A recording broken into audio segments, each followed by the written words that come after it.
До жути смешная ситуация в Таджикистане. Досмотрите это видео до конца, и вы узнаете то, от чего горько, но в то же время и смешно. Подписывайтесь на наши обновления, будете в курсе всех последних и важных событий. Ранее судимый за кражу житель города Истаравшан Сагдийской области вновь задержан за совершение такого же деяния. Как сообщили в пресс-центре Министерства внутренних дел Таджикистана, в ОМВД города Истаравшан обратился 51-летний местный житель. Мужчина заявил, что в ночь с 5 на 6 января этого года неизвестные, проникнув в его дом, похитили имущество на общую сумму 10,3 тысячи сомани. В ходе проведения оперативно-розыскных мероприятий по подозрению в совершении данного преступления был задержан ранее судимый по статье 244 «Кража» Уголовного кодекса Республики Таджикистан 25-летний житель Истаравшана. По данному факту ведется следствие, сообщили в правоохранительном ведомстве. Подозревается, что молодой человек обчистил не одну квартиру. Также стало известно, что житель города Душанбе заплатил крупную сумму мебельщику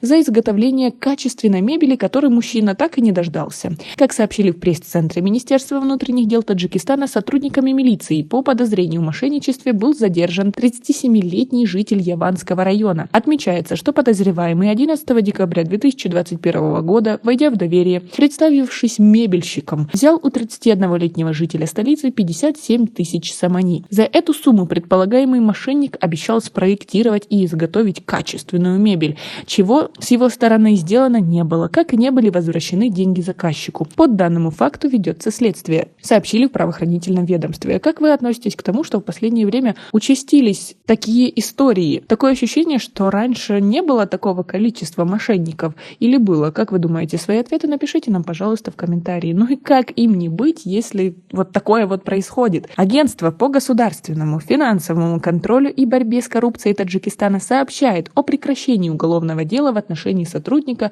Таджикского национального университета. Как сообщает пресс-центр антикоррупционного ведомства, Егамов Даврон Абдухабибович, будучи старшим специалистом отдела регистрации кредитного обучения ТНУ, совершил мошенничество. В частности, Эгамов для оказания содействия в зачислении гражданина А на заочное отделение юридического факультета ТНУ потребовал с него $2500, в момент получения которых и был задержан сотрудниками агентства. Тогда в отношении Даврона Эгамова было возбуждено уголовное дело по статье 247 «Мошенничество» Уголовного кодекса Республики Таджикистан. И в связи с применением закона об амнистии уголовное расследование Даврона Эгамова было прекращено. Как вам такое? Человек попался, совершил преступление, причем таких преступлений в Таджикистане совершается просто тысячи, но был освобожден.